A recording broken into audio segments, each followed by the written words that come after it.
Oui, bonjour à tous et merci de nous retrouver pour la revue des Unes. La 59e édition du Salon international de l'agriculture s'est ouverte ce samedi 25 février 2023 à Paris, en France. Fraternité Matin, qui consacre sa une de ce jour au sujet, révèle que la Côte d'Ivoire y a présenté son potentiel agricole. Le confrère souligne que le Premier ministre Patrick Achi, qui y a effectué un passage à la tête d'une forte délégation, a noté que notre pays était bien représenté.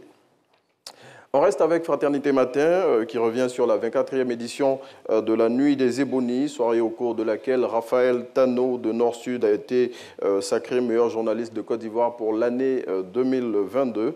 Le confrère fait un clin d'œil à ses agents qui sont repartis avec 5 trophées. À noter que la RTI a glané 3 distinctions lors de cette cérémonie qui s'est tenue à la Fondation Félix Houphouët-Boigny de Yamoussoukro.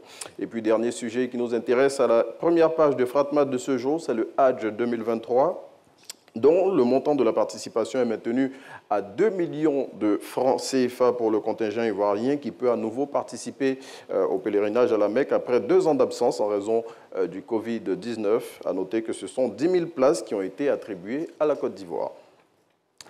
Le jour plus de ce lundi 23 février 2023 consacre sa une au crash de l'hélicoptère de l'armée qui s'est produit le samedi passé dans le centre-ouest de la Côte d'Ivoire.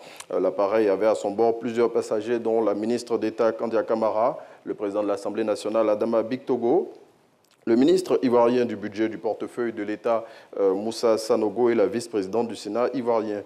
Le confrère qui souligne que tous les passagers sont sortis indemnes, fait des révélations sur l'état d'esprit de ceux-ci au moment du crash et livre des témoignages des populations de la localité où l'accident s'est produit. Voilà Naomi, c'est ici qu'on chute pour la revue des Unes de ce jour.